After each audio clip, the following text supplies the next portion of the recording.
1. The first letter. Jiyu dragged her exhausted body up to her studio apartment after another grueling day of overtime. As a new employee, she was constantly buried under tasks that seemed to multiply endlessly. She opened the window to let in some fresh air and suddenly noticed a white envelope sitting on the windowsill. "What's this?" The envelope bore no name or return address, just to Jiyu, written in elegant handwriting. Had someone left it by mistake? But who could possibly place a letter on a third-floor window ledge? Unable to resist her curiosity, she tore open the envelope. "You worked so hard again today. It seemed like you rushed out this morning without breakfast. Did you at least have a proper lunch? Watching you always hurrying around makes me worry. I hope tomorrow brings you a more peaceful day." Jiyu's heart began to race. It was true she had skipped breakfast and barely managed to grab something quick for lunch. The thought that someone was watching her sent chills down her spine, yet stirred a strange flutter of excitement. 2. The second letter. The next day, Jiyu deliberately came home late.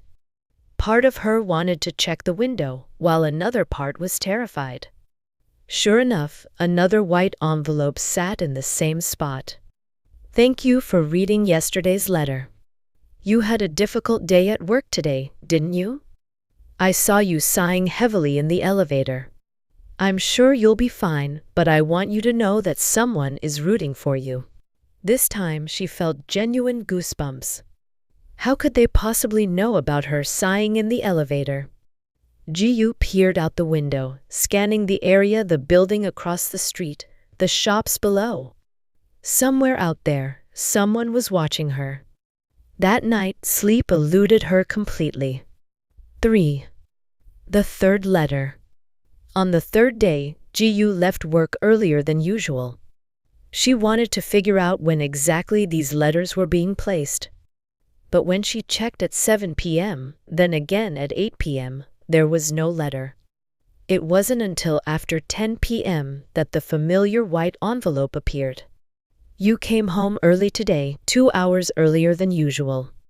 Is it because of the letters? I hope I'm not making you uncomfortable.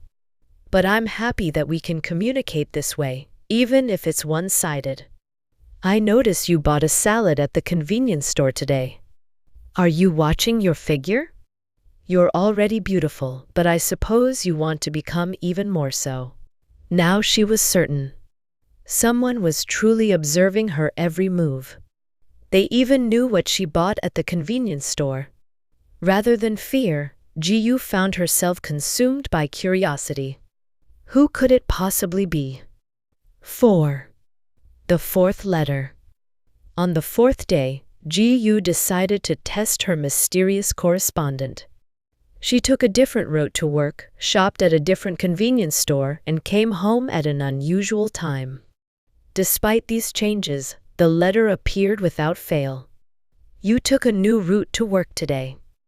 I admire your willingness to try something different. But are you feeling anxious because of my letters? I want you to know that I have no intention of harming you. It's just that.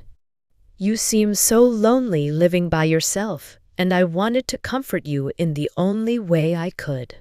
The tone of the letter had shifted. It felt more earnest, more vulnerable.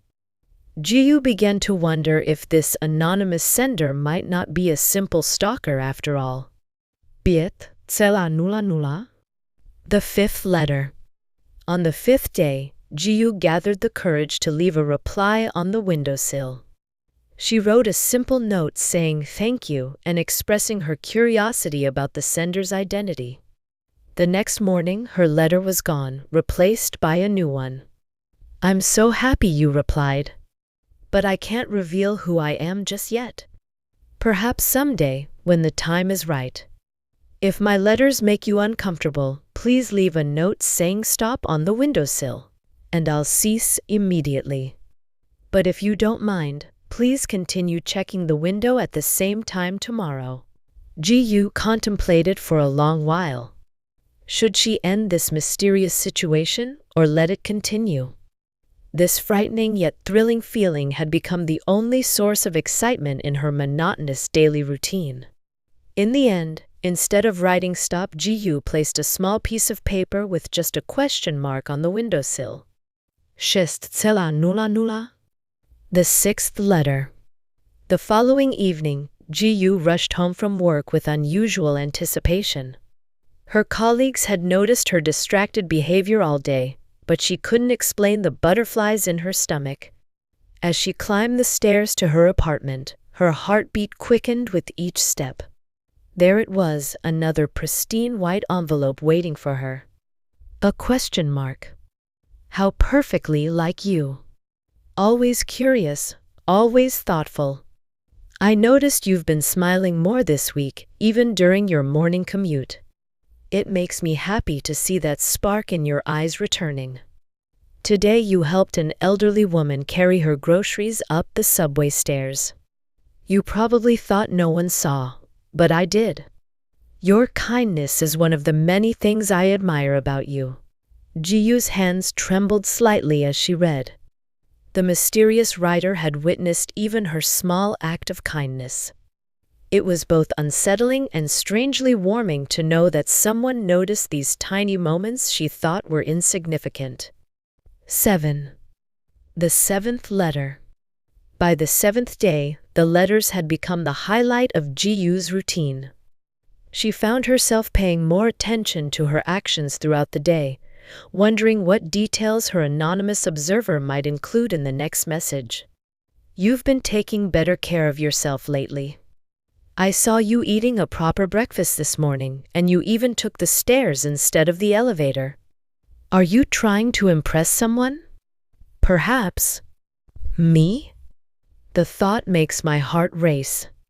I know this situation must seem strange, but please believe me when I say my intentions are pure.